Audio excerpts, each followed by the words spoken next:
Bueno, buenas noches. Como todos los días jueves, estamos aquí Ahora Salud. Yo reinicio, es decir, tomo de nuevo la conducción, que me ha reemplazado durante unos meses en forma muy efectiva. Doy fe, porque lo veía por YouTube, al doctor Bocanera, y ahora estamos en la compañía de dos colegas de San Francisco, dos nefrólogos. Uno reconocido y con mucha y larga experiencia, el doctor Carlos Castellano, y su hijo, que no dudo que va a ser reconocido con el tiempo, Mauro.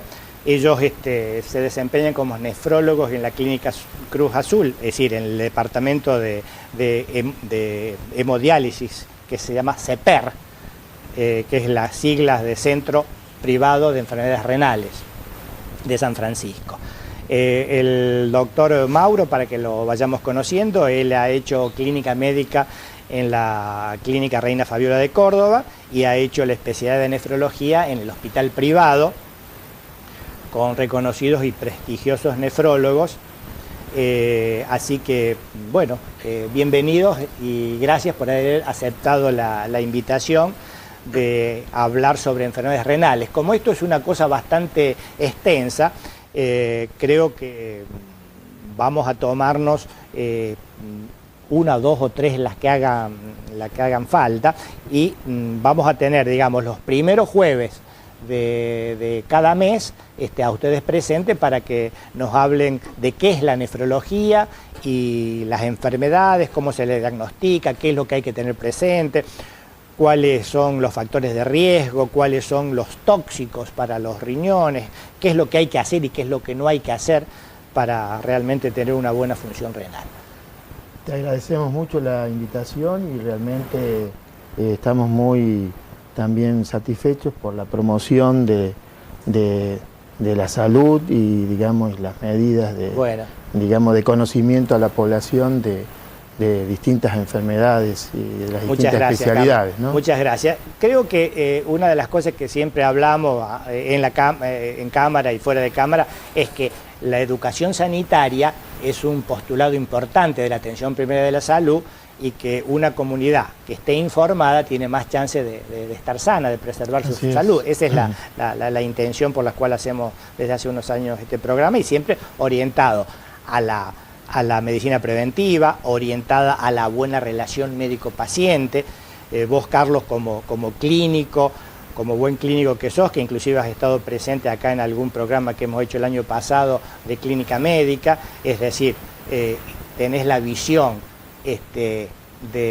no solo del árbol, que en este caso sería el riñón, sino también del bosque, que es el paciente en general, y eso es muy importante. Por eso, es decir, la nefrología, que es una especialidad clínica por excelencia, han rotado y han hecho experiencias en clínica médica, primero clínico y después nefrólogo, como debe ser, ¿no?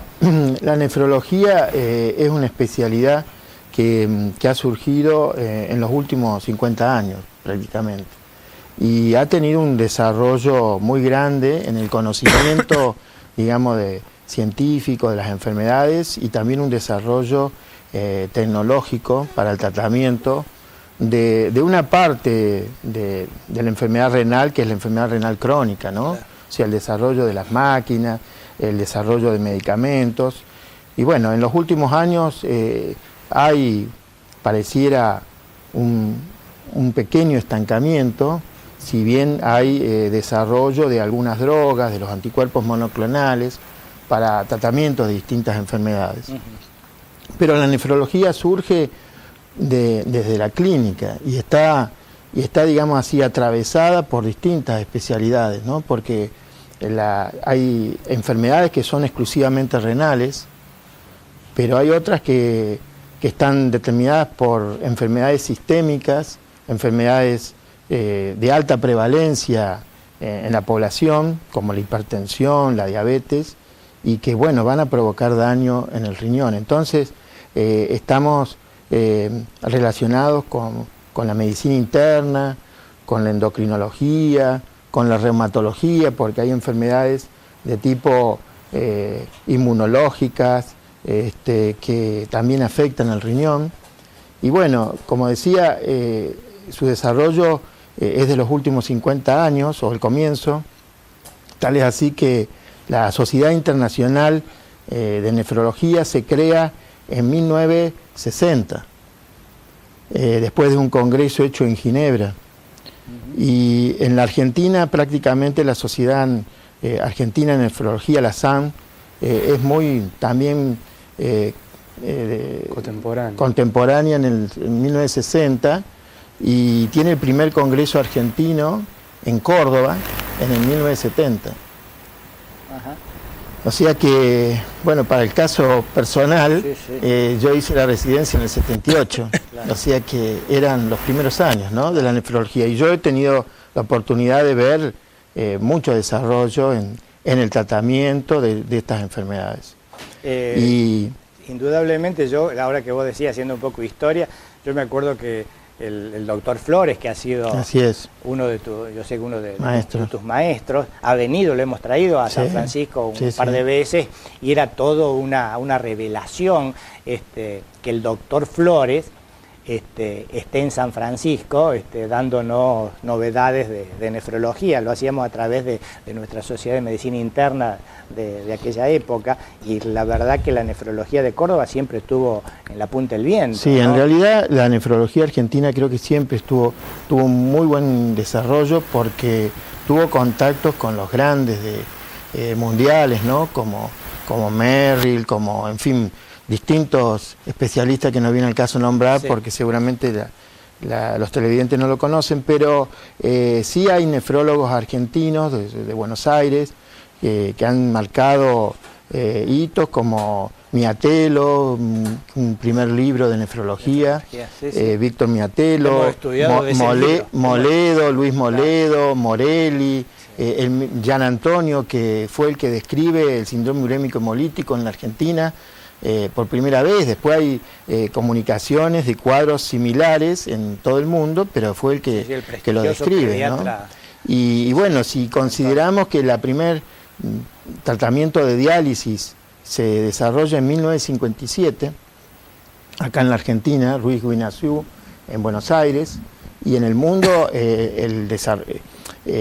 digamos, el que se desarrolla, el primer evento con un desarrollo, digamos, exitoso fue en 10 años antes, 1947. O sea que prácticamente la nefrología argentina tuvo un desarrollo muy paralelo, y los grandes nefrólogos tuvieron su formación en centros en París, con Hamburger, o en Estados Unidos, ¿no? Y eso, bueno, fue un mérito importante. Y la nefrología de Córdoba, bueno, los primeros nefrólogos fueron precisamente Flores, el doctor Garzón Maceda. Sí, que hablábamos fuera de cámara, realmente unos prestigiosos nefrólogos. Bueno, Mauro, ¿y qué es la nefrología? ¿Por qué no definís así para que el televidente entienda qué es, a qué se dedican ustedes los nefrólogos, qué enfermedades ven, qué enfermedades tratan, o qué pacientes? Bueno, fundamentalmente la nefrología, un poco por lo que estábamos comentando, es una rama de la medicina interna, que se encarga de estudiar lo que es la estructura y el funcionamiento del riñón, ¿sí? Pero básicamente una especialidad de carácter clínico, y que se diferencia, ¿no es cierto?, de otras. Muchas veces se es confundida con la urología, por ejemplo. No se sabe, los pacientes llegan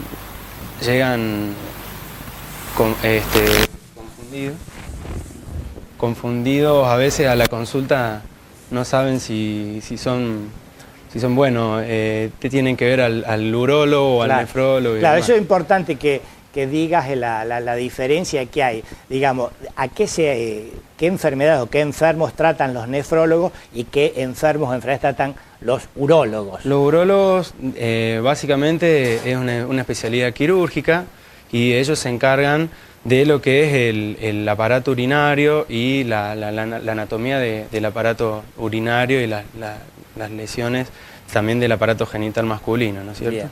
Perfecto. Así que esa es más o menos la diferencia. Existe un campo en común, ¿no? Sí. Porque evidentemente las infecciones urinarias, el urólogo resuelve más el tratamiento quirúrgico, bueno, ahora no tanto con la litotripsia, pero por ejemplo, el estudio metabólico Claro. de los por qué se forman los cálculos, lo hacemos los nefrólogos. Claro, perfecto.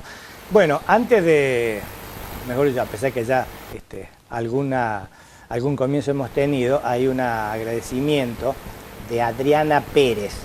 Dice, le agradezco mucho al doctor Castellano e hijo, doctora Burr, y al personal de hemodiálisis por la excelente atención y el buen trato que tuvieron con mi madre y nosotros. Adriana Pérez. Muchas gracias. Bien, entonces, como bien dijiste, la nefrología es una especialidad y una rama de la medicina interna. ¿Por qué no nos haces una breve, digamos, repaso de lo que es la anatomía del riñón y de lo que es la función del riñón para que el televidente vaya entendiendo y se vaya situando en esta especialidad? Bueno, los riñones son dos órganos que están ubicados a nivel abdominal, en la parte posterior del peritoneo. O sea, sí, creo que antes en la cámara habíamos visto alguna imagen, si por favor... Exactamente, están ubicados a los costados de la... Perfecto, ahí está. Muy de bien. de la columna vertebral. Bien. Y estos órganos que miden aproximadamente 11 centímetros y pesan 150 gramos en promedio, sí, en el adulto, se encargan de básicamente la principal función es del mantenimiento del medio interno. Esto mediante distintas funciones como lo que es la regulación del balance o de la homeostasis del estado ácido-base, de la regulación de los líquidos en el organismo, del sodio y otros electrolitos. También se encargan del control de la presión arterial y también tienen funciones endocrinas, como son, por ejemplo, la secreción de distintas hormonas, entre ellos la eritropoyetina, la vitamina D activa, o el calcitriol, que también interviene en lo que es el metabolismo óseo, la eritropoyetina, que también interviene en lo que es la producción de los glóbulos rojos. Bien. Y hormonas que tienen que ver también con el manejo de la presión arterial en el organismo, o sea que es un órgano que está involucrado en múltiples procesos del organismo. Perfecto, y de ahí viene lo que dijo tu padre inicialmente, la interrelación que tiene la nefrología con algunas otras especialidades, como la endocrinología, la cardiología, perfecto. La reumatología. La reumatología. Siempre decimos de que la medicina debería ser interdisciplinaria, que tiene que haber siempre un médico tutor, conductor, que generalmente es el médico clínico, el médico de cabecera, o el generalista, y después viene la colaboración de los distintos especialistas, ya sean nefrólogos, cardiólogos, endocrinólogos y demás. Perfecto, yo creo que... y ahí haciendo también, no sé si se vio la anatomía estructural del riñón, uno ve que tiene una corteza y una médula. La parte cortical están las unidades filtrantes, que son las nefronas, que con los años van sufriendo distintos embates y se van lesionando. Y la parte medular tiene funciones, digamos así, en donde corren los túbulos, regulan, como ha dicho Mauro, digamos así, la concentración de la orina, en fin. Las distintas enfermedades van a tener impacto, ¿no es cierto?, en distintas áreas del riñón. Por ejemplo, las que toman a las unidades filtrantes, a los glomérulos, son las glomerulonefritis, que muchas veces son inmunológicas, La hipertensión daña también las estructuras vasculares, las arterias del riñón, y otras enfermedades, por ejemplo la diabetes, tiene un múltiple impacto a nivel de todas las estructuras del riñón, a nivel de la corteza, a nivel de la parte medular con las infecciones urinarias, con la pielonefritis, a nivel de la vía urinaria, con las infecciones. O sea que todas las estructuras del riñón son a veces dañadas por distintas enfermedades, ¿no? Claro. La diabetes también afecta a la vejiga con la famosa vejiga sí, neurogénica. Sí, vejiga neurogénica. Es un problema muy grande, muy importante. Y también que a veces eso produce nefropatías obstructivas, o sea, sí, que es otra y creo que es muy importante también para la audiencia, cuando lleguemos a la prevención y todas estas cosas que siempre a la gente le interesa mucho, es que no olvidar que el buen tratamiento de las enfermedades concurrentes, ya sea la hipertensión arterial, la diabetes, un buen manejo de la presión arterial, un buen manejo de la diabetes, posponen las complicaciones eventuales a nivel del riñón. Por eso decir, ahora que vivimos más años, que nos vamos poniendo más viejos, que la gente vive muchos años, es decir, estas enfermedades que son tan frecuentes, si hablamos que la diabetes prácticamente se dice en las últimas estadísticas que es prácticamente un 10% de la población es diabética y un 30% de la población es hipertensa, después de los 60, 65 años, es decir, el buen manejo de estas causas que deterioran tanto al riñón es la mejor profilaxis, la mejor prevención de las mismas, ¿no? Tenemos un tiempito para hacer, y después vamos al primer corte. Bien, un afecto muy especial al doctor Castellano, el ángel, entre comillas, de nuestra familia, Hilario Rubiolo y familia. Otra pregunta hace Beatriz. Quiero saber, doctor, la presión alta y mareos. Tuve arritmia. ¿Qué tratamiento tengo? 66 años. Bueno, obviamente que no se puede tratar a la distancia y por una pregunta. Yo lo que le aconsejo a Beatriz, como le aconsejamos siempre, que ella vaya de su médico clínico de cabecera, que todos debemos tener nuestro clínico, y él la va a orientar a ver cómo puede controlar su presión, si la presión tiene algo que ver con los mareos, si la presión tiene algo que ver con la arritmia, qué tipo de arritmia es, y de acuerdo a eso va a surgir el tratamiento. Así que enfatizo, es muy importante el médico clínico que lo va a orientar si tiene que ir al cardiólogo, si tiene que ir al nefrólogo, si tiene que ir al neurólogo en esto que tiene mareo, o si es una cosa simple que el médico generalista solito puede orientarla, tratarla y solucionarle el problema. Bien, vamos a la primera pausa y dentro de un ratito volvemos a estar con ustedes. Muchas gracias.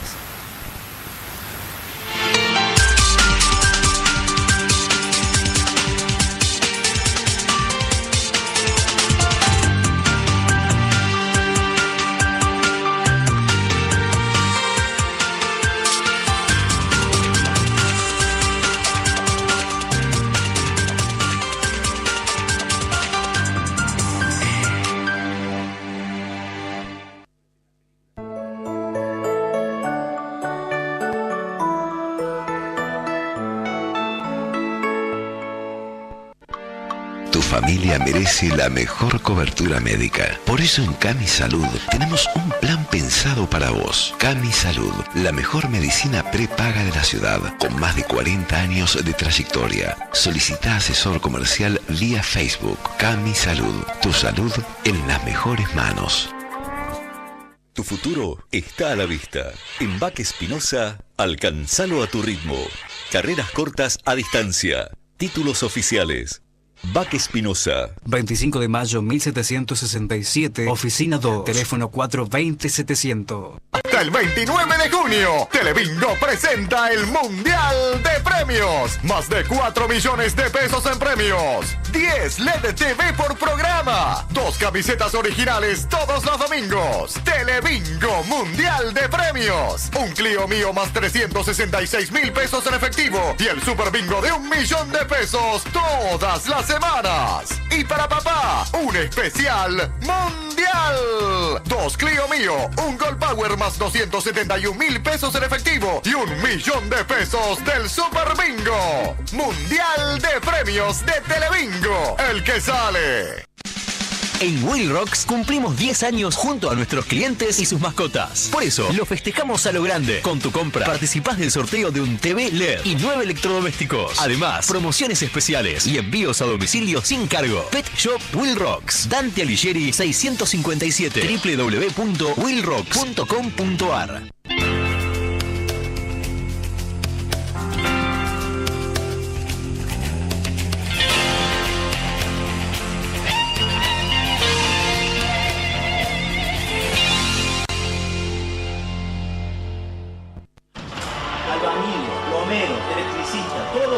Son gente de Arroyito. Mientras yo sea intendente, las obras de vivienda se las van a hacer nuestros vecinos. Estamos entregando a ustedes, vecinos de Arroyito, la casa propia. Les pedí a ustedes que me esperaran un tiempo, que les iba a cumplir. Hemos cumplido 24 meses de gobierno y hemos entregado nada más ni nada menos que 70 viviendas. Lo que ustedes ven aquí era absolutamente un baldío. Para los que aún no han sido beneficiados, tengan fe y paciencia por nosotros. Vale la pena la espera. Dimos nuestra palabra y la estamos cumpliendo. Municipalidad de Arroyito, ciudad de vecinos. Martes 8 de julio es víspera de feriado y se arma la fiesta.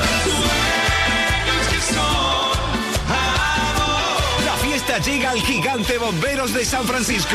Anticipadas en Disquería El Milenio, Presiomanías, Maxi Kiosco El Busca, el Dragstore a pleno, tu punto de encuentro y en boleterías de bomberos el martes 8 de julio de 19 a 21 horas.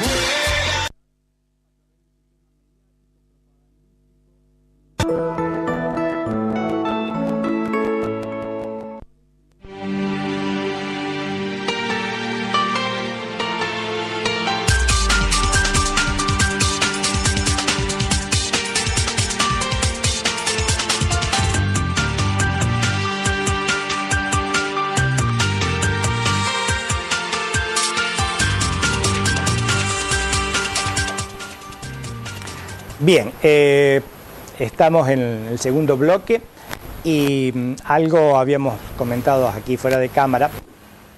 Contanos un poco, Mauro, cómo se llega a un diagnóstico de una enfermedad renal, de una insuficiencia renal. Y, pero antes, algo que me había pedido Carlos, en una de las diapositivas para ver las imágenes renales, de nuevo para explicar un poco esto del filtrado que decís. Perfecto, esa es, ¿no es cierto? Sí, no, la nefrona, que es lo que vemos allí, es la unidad funcional del riñón. Bien. Y tiene básicamente dos partes. Por un lado el glomérulo, que es la parte inicial que ven en el diagrama, la parte que es circular. El glomérulo, la parte circular como un ovillito rojo. Exactamente, porque eso es precisamente lo que es la nefrona. Es un ovillo de vaso sanguíneo altamente especializado y que es el que se encarga en realidad de filtrar la sangre que llega por las arteriolas y de producir una primer sustancia que es lo que se obtiene de este filtrado. Eso después va a caer a un espacio urinario y va a continuar por toda esa serie de túbulos que se pueden apreciar, y allí va a sufrir distintos procesos de transformación hasta llegar a conformar lo que es la orina propiamente dicha. En ese proceso se van haciendo distintos intercambios entre reabsorción y secreción de sustancias, que son los que van a permitir manejar de manera muy, muy fina este medio interno del que hablábamos anteriormente hasta poder formar la orina. Una cosa por ahí interesante a veces para decir es que en realidad sabemos ya hace más de 100 años por estudios han mostrado que en realidad el contenido del interior de las células es muy similar al mar del Precámbrico hace 3.800 millones de años. Y esas primeras células, como fue cambiando el medio que las rodeaba, han tenido que adaptarse y crear una serie de bombas para poder manejar esas concentraciones que tenían de estas sustancias. Y lo más interesante aún es que después estos organismos se fueron convirtiendo cada vez más complejos hasta convertirse en los seres vivos, vertebrados y demás, y que una vez que han salido del agua, como en el caso de los animales terrestres, ¿no es cierto?, han tenido que generar sistemas muy poderosos para poder retener el agua en el organismo y poder mantener esa concentración de medios, de sustancias en el medio. Entonces, ese es un poco el papel que ocupa, digamos, el riñón en todo este asunto. Bien. Entonces tiene chips que, digamos, por ahí retiene información. Si le falta el cuerpo agua, la va a retener. Si le falta sodio, lo va a retener. O sea, o a veces también puede tener enfermedades que deje perder algo. Entonces, es realmente irreproducible, ¿no? O sea, que a veces hay enfermedades que hace perder, por ejemplo, el calcio, y a lo mejor al perder el calcio genera una pérdida, lo que se llama una hipercalciuria, que es el sustrato para formar cálculos, por ejemplo. Y bueno, un poco lo que se hablaba anteriormente, que a pesar de la mejoría, los grandes avances que se han conseguido en lo que es materia de las terapias de reemplazo del riñón, como es la hemodiálisis, todavía queda un gran camino por delante por llegar a cumplir la función de ese órgano que pesa tan solo 150 gramos, digamos, ¿no? Claro.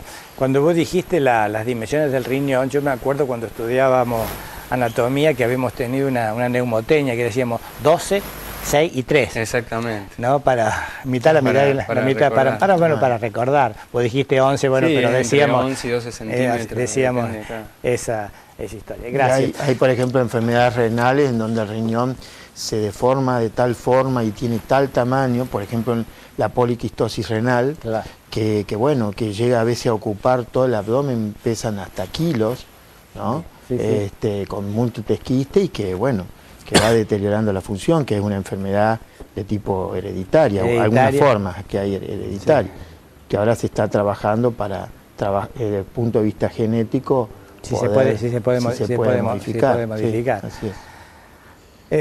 Muchas gracias al doctor Mauro Castellano por su dedicación y profesionalismo. ¿El uso de corticoides provoca algún trastorno a nivel renal? Pregunta Mariano. No, en realidad, bueno, los corticoides son medicamentos que se utilizan para gran cantidad de enfermedades. Incluso para enfermedades que a veces afectan al riñón también se utilizan corticoides. Como tóxico en sí, dado en su dosis y demás, no es un medicamento que afecte directamente al riñón. Sí, a veces los corticoides pueden tener otro tipo, son medicamentos que producen muchos efectos a veces adversos, pueden deteriorar, pueden producir glucemias elevadas y estas circunstancias no controladas, por ejemplo, y sostenidas en el tiempo, a veces puede llegar a tener una repercusión. Perfecto, pero directamente básicamente el corticoide no afecta. Es decir, que es no tiene un efecto deleterio, digamos, sobre el riñón. Inclusive, Jorge, hay muchas enfermedades de tipo glomerulares, claro, que uno las trata con corticoides hasta que respondan, o el mismo trasplantado a veces se lo trata con corticoides, ¿no? O sea, pero sí, sabemos los efectos que hace a nivel digestivo, genera óseo, hipertensión también. En fin. Bueno. En general, pero en general que le quede claro a Mariano que los corticoides no dan trastornos renales. No así otros antiinflamatorios, ¿no es cierto? Que esos son una causa importante de fallo renal con el tiempo, el abuso y el sobreuso y el mal uso del antiinflamatorio no esteroideo, precisamente. Hay dos sustancias, ¿no?, que actualmente son las que más estamos viendo que producen este tipo de daño, que son a veces de distintas características del daño, pero siempre relacionado al uso de estas drogas, que son los antiinflamatorios no esteroideos en cualquiera de sus formas, lo que es ibuprofeno, diclofenac, ketorolac, etcétera, que son los más utilizados hoy en día, y también algunos inhibidores de bomba, que son antiácidos, que utilizamos bastante, que es lo que es pantoprazol, omeprazol, que bueno, son las dos causas más frecuentes que estamos teniendo de fallo renal por abuso de medicamentos. Eso creo que es muy importante, primero para evitar la automedicación, porque precisamente los analgésicos y antiinflamatorios no esteroideos, no corticoides precisamente, son de venta libre y de te duele la cabeza, te duele la rodilla, Sí, tomate un antiinflamatorio. Y tenés ardor de estómago o acidez, tomate un antiácido o un protector gástrico. Y se toman, me parece así... No es tampoco para demonizarlo. No, pero indudable. En realidad lo que hay que entender que son medicamentos. Claro. Que tienen una indicación y que... Perfecto. Y que siempre tiene que ser el control médico. Sí. Vos dijiste, Mauro, cuando nos reunimos las primeras veces para preparar un poco acá el programa, que la insuficiencia renal crónica es un verdadero, me gustó a mí, es un verdadero iceberg. Sí. Todos sabemos que el iceberg es una cosa, se ve un poquito y está mucho abajo del agua. Explica un poco por qué expresaste ese término que me pareció muy lúcido. Un poco el punto más importante de esto es decir que, y en relación con lo que usted me preguntaba anteriormente, el riñón es un órgano que da escasos síntomas habitualmente cuando hay algún problema. No es un órgano, contrariamente a lo que mucha gente cree, que genera gran dolor, y creo que el dolor es lo que más a veces nos asusta y hace que hagamos la consulta. Entonces, un poco en ese sentido, perdón, cuando aparecen síntomas a veces son inequívocos o son inespecíficos o nos pueden hacer pensar en un montón de cosas. Esto hace que muchas veces los pacientes lleguen tarde a la consulta, sea diagnosticado de manera tardía, lleguen tarde a la consulta nefrológica también. Y bueno, y esto hace que es lo que vemos muchas veces. Nosotros realmente, por ejemplo, en el registro argentino tenemos muy claro cuántos pacientes están haciendo diálisis crónica, pero esos pacientes representan lo que usted dice, es la parte visible de la enfermedad. Claro. Pero hay una gran cantidad de pacientes que nunca han consultado y que bueno, es toda esta población que permanece subdiagnosticada con algún problema que quizás es importante que lo sepa para tomar medidas preventivas que son en definitiva lo que nos va a permitir que mejore esa problemática. Bien, además el tema de la enfermedad renal, ¿no es cierto? El estadio terminal, mal llamado terminal ahora, sería el estadio que está en diálisis, el estadio 5. Los estadios anteriores, el 4, el 3, son estadios en donde hay enfermedad cardiovascular. Y la enfermedad cardiovascular es la que hace estragos y es la causa de mortalidad. Ahí. Entonces, no un tratamiento adecuado, digamos, de ambos especialistas, cardiólogos, clínicos y nefrólogos, reduciría esa mortalidad, porque muchos pacientes no llegan a ese estado de 5, digamos, sino que quedan en etapas anteriores. Claro. ¿No? Y hay una cosa muy importante a destacar, que es que hay muchos estudios en la literatura que muestran cómo a medida que va cayendo la función renal, van aumentando la aparición de muchas enfermedades y eventos cardiovasculares, ¿no es cierto? Básicamente claro. Lo que es la enfermedad coronaria. Porque los factores, algunos, no todos, algunos factores de riesgo de las enfermedades cardiovasculares se superponen a los factores de riesgo de las enfermedades renales crónicas, ¿no es cierto? Sí, lo que es el tabaquismo, la dislipemia, la obesidad, el sedentarismo, la hipertensión. Bien. Perfecto. Y que tiene que ver, muchas cosas tienen que ver en realidad con hábitos de la población en general, o sea, el consumo excesivo de sodio, el sedentarismo es un hábito bastante frecuente de observar, así que bien. La ingesta de líquidos. Hace poco escuché a una gente de España que precisamente uno de los tratamientos era el agua, ¿no? Claro. Yo acá vos me leíste el pensamiento, porque yo te iba a preguntar precisamente qué importancia tiene el agua como tratamiento preventivo de las insuficiencias renales y fundamentalmente en la gente mayor, en la tercera edad, en donde los mecanismos que, que regulan la sensación de sed van desapareciendo. O sea, es decir, sumado que a veces están con diuréticos. ¿no es cierto? O temporadas de donde hace mucho calor, claro, que tenemos en la Argentina, hace que se deshidraten y se descontrole una enfermedad renal que está ahí, que está subliminal, porque, claro, porque el hombre, que está en la parte sumergida, digamos, del agua. Claro, el hombre después de los 50, 60 años, su función renal, el riñón va envejeciendo como todos sus órganos, entonces la función renal también va cayendo. Es decir, mucha agua y poca sal sería un poco en resumen y para que se entienda. Y fundamentalmente eso es lo que siempre le decíamos a los pacientes, que fundamentalmente en el verano tengan presente la hidratación, que tomen mucho líquido aunque no tengan sed, si transpiran, que pierden mucho sodio, y con los que están con diuréticos. Y más aún también, siempre, por eso es importante el médico de cabecera con la asociación, que es muy común, de inhibidores de la enzima convertidora, el enalapril y toda la familia, con los diuréticos que retienen un poco de potasio. Entonces ahí a donde hay que hacer mucho énfasis en el cuidado, ¿no? Bueno, vamos a ver que no lea lo mismo. Excelentes personas y profesionales, ¿qué problemas pueden traer los anabólicos?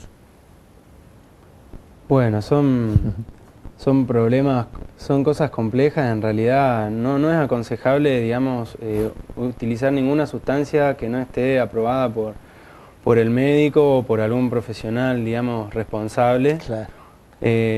Con los anabólicos es un problema porque además uno no sabe muchas veces de dónde provienen este tipo de drogas, bajo qué controles se fabrican. A veces no son solamente el problema de la droga en sí, sino también los excipientes que se utilizan y todo eso.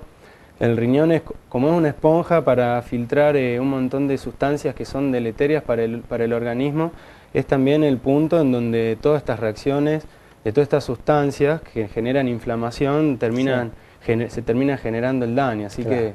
Y hay otro punto también a tener en cuenta, que los anabólicos generan aumento, hipertrofia glomerular. Y también si se suman, que generalmente quienes consumen anabólicos, sobre todo que se llega al extremo ese de la vigorexia, que es el excesivo, digamos, desarrollo muscular, toman alta cantidad, ingesta alta de proteínas. Entonces, la hipertrofia glomerular lleva a una hiperfiltración, y la hiperfiltración renal lleva a una esclerosis, o sea, de esos ovillos capilares, o sea, que se van como tapando para que sea más claro. Hay mucha presión de sanguínea sobre esos ovillos vasculares. Pasaría más o menos a ver como en los pacientes hipertensos. Claro. Tendrían una similitud de acción deleteria sobre el riñón, el anabólico, como la hipertensión arterial. Al margen que, bueno, provocan agrandamiento, hipertrofia prostática, pueden provocar, hay mayor incidencia de lesiones hepatocelulares, ¿no es cierto? Porque, perfecto, bueno... Así que con los anabólicos, excepto una indicación médica muy precisa, hay que tener muchísimo cuidado. Cortos periodos de tratamiento. Bueno, a ver si no me olvido alguna. No, yo creo que están todas. Hay también algo que se hablaba recién con respecto a la sintomatología, que es muy insidiosa, que a veces puede pasar desapercibida la enfermedad renal. Bueno, a veces el diagnóstico de una enfermedad renal puede ser la hipertensión, claro, o la aparición de un edema, ¿no? Un edema leve, o ya edema es hinchazón, ¿no es cierto? Que a veces puede aparecer muy sutil en la cara, en los párpados, en las zonas de clive, claro, en las piernas. Y bueno, cuando es muy notorio, evidentemente no. Hay una enfermedad renal que algunas veces se ha visto, que es el síndrome nefrótico, que ese produce unos edemas muy significativos, ¿no? Con ese síndrome también la aparición de orinas espumosas, claro, que a veces son marcadoras de pérdida de proteínas, por el riñón. Perfecto. Bueno, antes de ir al segundo corte, aparece otra pregunta. Hola, quiero agradecer al doctor Castellano e hijo que me vio en Córdoba. Gracias a ello estoy bien de mi problema renal. Un abrazo a los dos. Soy Nilda. Así que bueno, doctores, creo de que pueden estar muy satisfechos de todos los agradecimientos que la gente manda realmente, ¿no? Bueno, vamos al segundo corte y enseguida nuevamente con ustedes va a estar los doctores Castellano, padre e hijo, y hablando de esta importante especialidad que es la nefrología.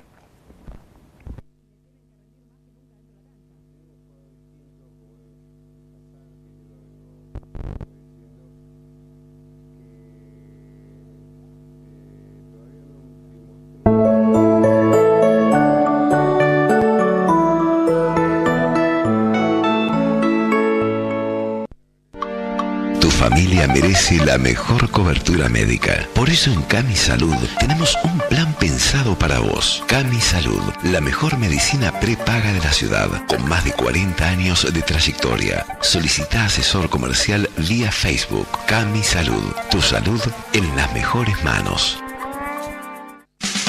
En Will Rocks cumplimos 10 años junto a nuestros clientes y sus mascotas. Por eso, lo festejamos a lo grande. Con tu compra, participás del sorteo de un TV LED y 9 electrodomésticos. Además, promociones especiales y envíos a domicilio sin cargo. Pet Shop Will Rocks. Dante Alighieri 657. www.willrocks.com.ar.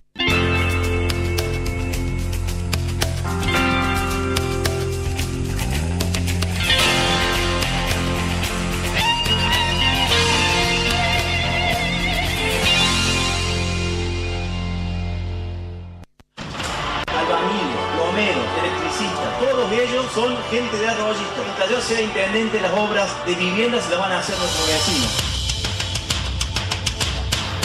Estamos entregando a ustedes, vecinos de Arroyito, la casa propia. Les pedí a ustedes que me esperaran un tiempo, que les iba a cumplir. Hemos cumplido 24 meses de gobierno y hemos entregado nada más ni nada menos que 70 viviendas. Lo que ustedes ven aquí era absolutamente un baldío. Para los que aún no han sido beneficiados, tengan fe y paciencia por nosotros. Vale la pena la espera. Dimos nuestra palabra y la estamos cumpliendo.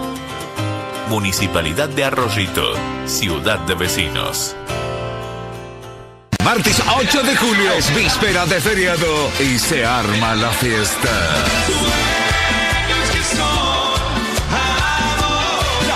Llega al gigante Bomberos de San Francisco. Anticipadas en Disquería El Milenio, Presiomanías, Maxi Kiosco El Busca, el Dragstore a pleno, tu punto de encuentro y en boleterías de bomberos el martes 8 de julio de 19 a 21 horas.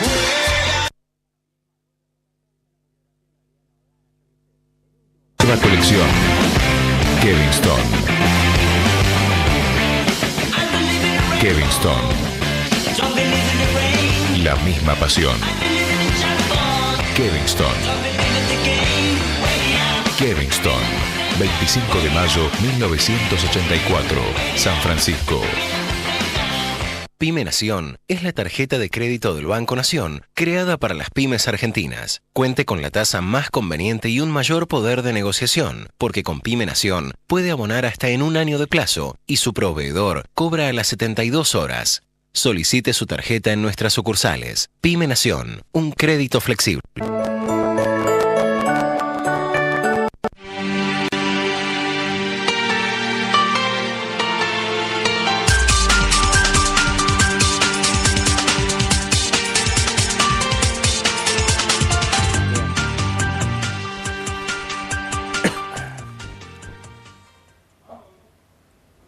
Sí, vamos a una pregunta.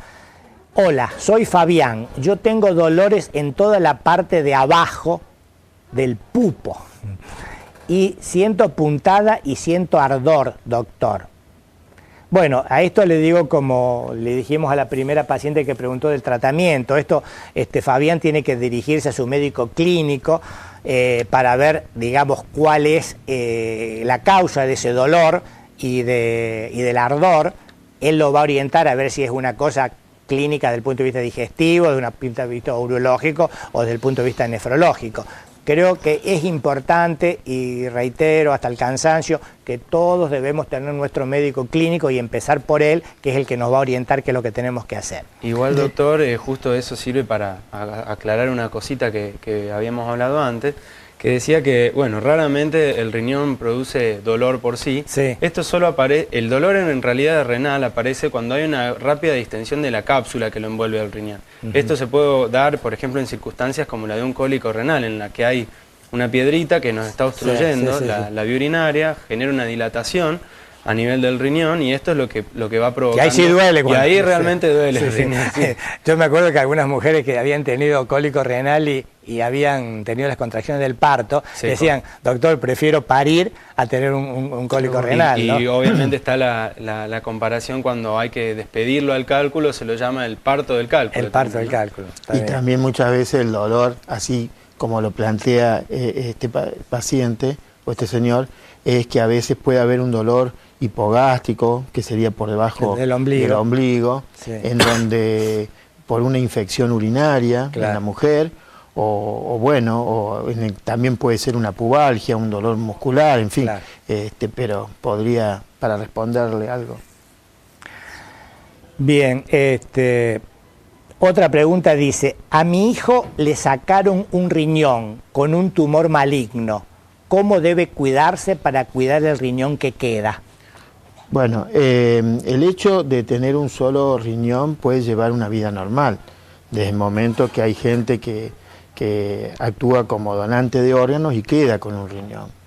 En las series de países como por ejemplo Estados Unidos, que tienen larga experiencia en lo que es donación de órganos con donantes vivos, queda bien demostrado en seguimiento a 30 años de estos pacientes que la tasa de sobrevida de estas personas que han donado un riñón es exactamente igual a la de la población en general, así que el hecho de tener un solo riñón no debería preocuparnos, pero sí debería implicar tomar las medidas que en realidad le pediríamos a cualquier persona para cuidar su riñón, que eso es cuidarse con el peso, no subir de peso, lo que decíamos antes, ¿no es cierto? No fumar, hacer actividad física, buena hidratación, evitar todos los tóxicos, ya sean medicamentos que uno se automedique u otro tipo de sustancia que puede llegar a ser para el organismo.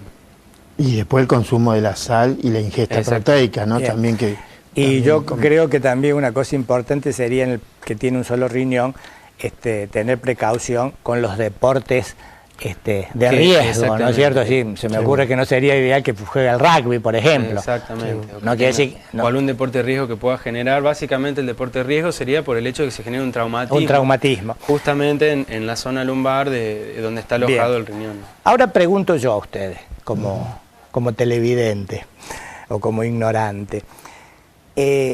¿Todo paciente que tiene un solo riñón, ese riñón tiene hipertrofia compensadora? Sí. Porque eso es importante que la gente sepa, digamos, un poco para... y que uno también la mayoría de los estudios después de imágenes que se hacen, porque uno tiene que pensar que la masa renal es exactamente la mitad y debe arreglárselas para limpiar al mismo organismo. Entonces ese riñón único sí tiene un aumento, una hipertrofia. Que se las rebusca, digamos, se las rebusca como para tratar de suplir. Generalmente cuando uno lo ve por una ecografía hecha, ve que generalmente, o a veces en situaciones de que un riñón está pero no funciona, el otro se agranda para compensar ese funcionamiento, ¿no? Sí. Bueno, y otro televidente nos saluda, buenas noches. Tengo cálculo en los 2 riñones, ya tuve cólicos, me hicieron 5 sesiones de litotripsia y jamás me los destruyeron, son de calcio, ¿qué puedo hacer? Bueno, en primer lugar, como comentamos anteriormente, el tema de la resolución del cálculo en sí es una cuestión que se encargan los urólogos, porque bueno, ellos son los cirujanos y bueno, los que nos ayudan a resolver este problema. Ahora, una vez que está resuelto el tema del cálculo, es muy importante la consulta con el nefrólogo, porque el nefrólogo es el que se va a encargar de estudiar por qué se ha formado ese cálculo, que ya sabe el señor, por ejemplo, que es de calcio. Y una vez que se hacen los estudios, bueno, es importante para ver cuáles son las medidas que tenemos que tomar tendientes a impedir que se formen estos cálculos. Claro.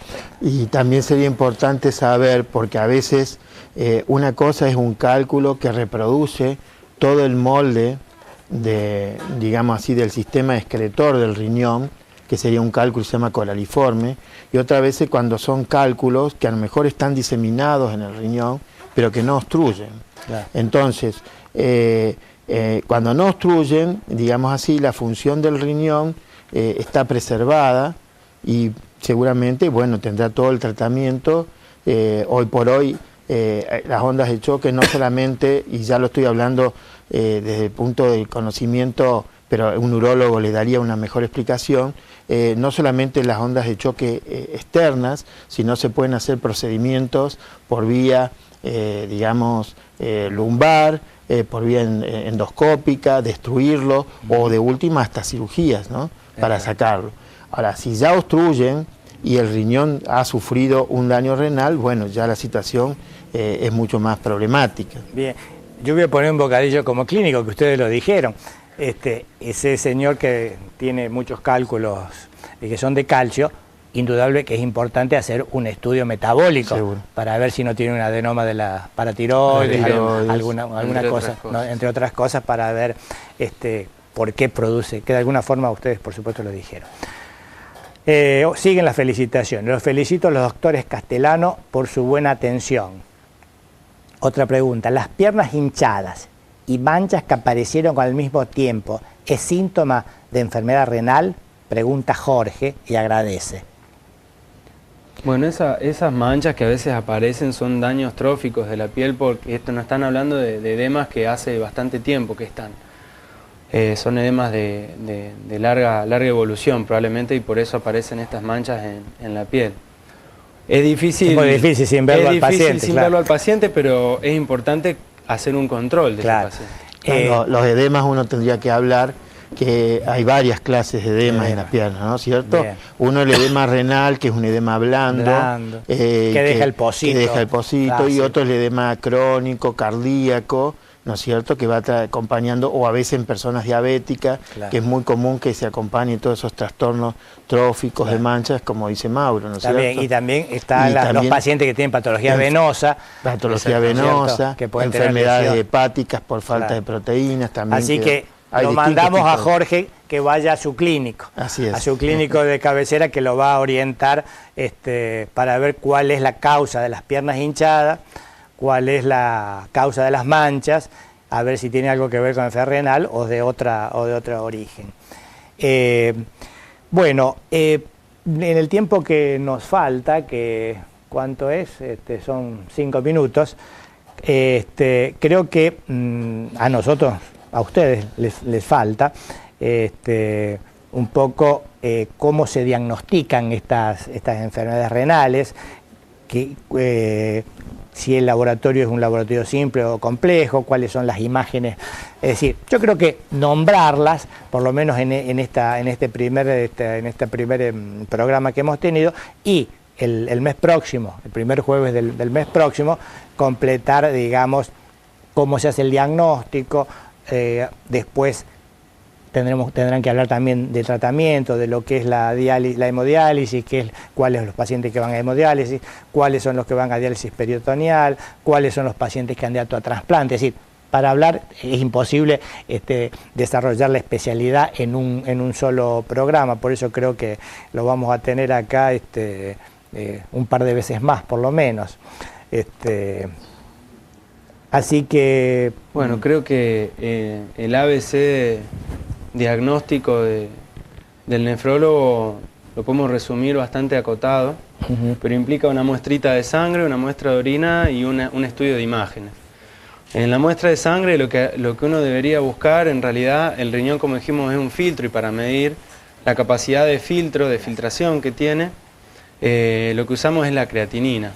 La creatinina es una sustancia que produce el organismo a nivel de la masa muscular, y que en realidad poco tiene que ver con el riñón en sí, sino que es una sustancia que tiene algunas características particulares pero que produce el mismo cuerpo y nos permite estimar bastante bien cuál es el funcionamiento de ese filtro que es el riñón. En la muestrita de orina lo que uno debería medir es si hay o no pérdida de proteínas, porque en realidad la pérdida de proteínas nos está marcando algún daño estructural de la barrera de filtración que tiene el riñón a nivel del glomérulo.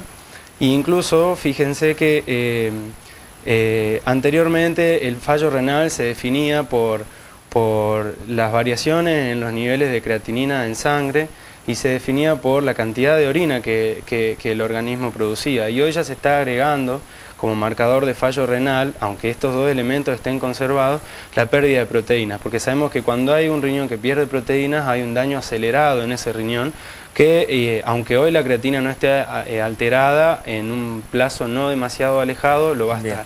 Bien. Y por último el estudio de imágenes que es básico, digamos, en cualquier paciente que hay que evaluarlo desde el punto de vista renal, creo yo, que es la ecografía abdominal, en el cual podemos ver de manera bastante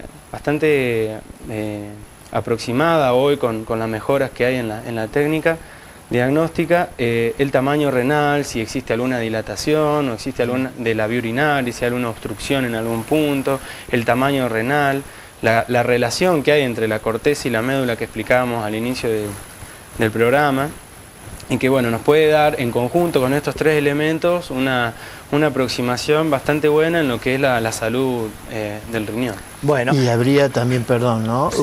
Evidentemente todo eso se completa si uno, de acuerdo a la causa de la enfermedad renal, una serie de análisis complementarios que quizás no vienen al caso, pero hay un elemento diagnóstico que es muy importante para el nefrólogo, que es la biopsia renal. Porque la biopsia renal es como estar mirando o teniendo el riñón en la mano.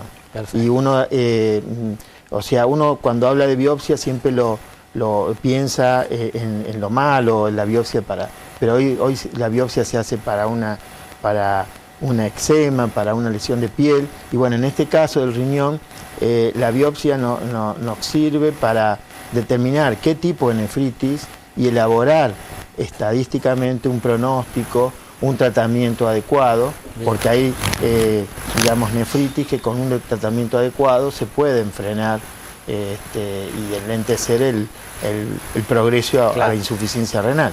Perfecto, yo creo que con estos métodos diagnósticos que ustedes acaban de mencionar, que excepto la biopsia, que es lo que vos dijiste, Carlos, que son moderadamente o levemente cruentas, llamémosle, ¿no es cierto? Así, lo incruento, que es una ecografía, un análisis de orina y un análisis de sangre, es una cosa que está al acceso de cualquiera, ya sea a nivel público o a nivel privado, que lo reconocen las obras sociales y demás. Y como en esto hay que hacer, creo, mucho énfasis, porque como esto es muy iceberg, es decir, que no se pone de manifiesto, entonces creo que esto es una cosa básica que debería hacerse todo paciente, al alcance el acceso del clínico, del médico de cabecera, que lo puede ver y ante una situación de alteración lo puede derivar al nefrólogo.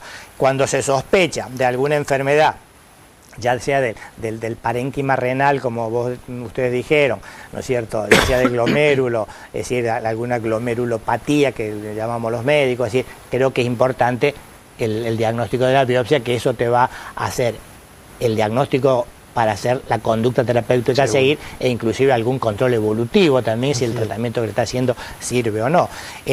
Así que creo que eso es una cosa muy, muy importante, tratar de no llegar con todas estas medidas preventivas a la insuficiencia renal, que al paciente haya que ponerlo en diálisis. Lo ideal sería no llegar a la diálisis, como decimos los cardiólogos, pero ya no sería llegar al bypass ortocoronario, sino llegar a prevenirlo. Bueno, y como ya se ha cumplido el tiempo, vamos a hacer la última pregunta. Dice Carmen: mi esposo le donó un riñón a mi hijo, pero toma mucho calmante, ketorolac y diclofenac, y fuma bastante. Los calmantes los toma por un problema en una pierna por accidente hace 7 años y no controlo la función renal hace más de 8 años. ¿Qué riesgo corre? Mucho. Usted lo ha dicho. Mucho. O sea, evidentemente que tendría que controlarse y el control está en la proteinuria, claro, en los que acaban de decir, renal, para ver y en tratar de reemplazar esas drogas por analgésicos que no tengan impacto renal. Claro. Por ejemplo, el paracetamol. El paracetamol, si bien es un AINE en particular, se puede utilizar. Se puede utilizar con buena seguridad en reemplazo del resto. Si no, muchas veces hay muchos pacientes que reflejan que es poco potente, digamos. Claro. Se puede usar a veces dosis un poco más elevadas de las que se usan habitualmente. Para calmar el dolor. Y si no, bueno, ya hay varias líneas. El clorhidrato de lisina, que era el nombre comercial de Oricin, ese está... Lisargil. La dorixina. Sí, eso que es menos dañino. Menos dañino que lo... Pero si no, hoy por hoy se puede usar el tramadol. El tramadol es un opiáceo, no tiene daño a nivel renal. O si no, los parches de buprenorfina. Perfecto. Así que bueno, a Carmen que lo convenza a su esposo para que vaya a hacer un control con su médico clínico de cabecera para estudiar la función renal, que deje de fumar y que vea si puede tomar para su dolor en la pierna algún otro tipo de calmante, pero que vaya al médico, eso es lo fundamental. Doctores Castellano, Carlos y Mauro, muchísimas gracias y bueno, los comprometemos entonces ya para el próximo primer jueves del mes de agosto. Vamos a terminar de hablar sobre los diagnósticos, los tratamientos y algunas otras cosas que seguramente nos ha quedado en el tintero. Gracias por escucharnos y hasta el jueves próximo.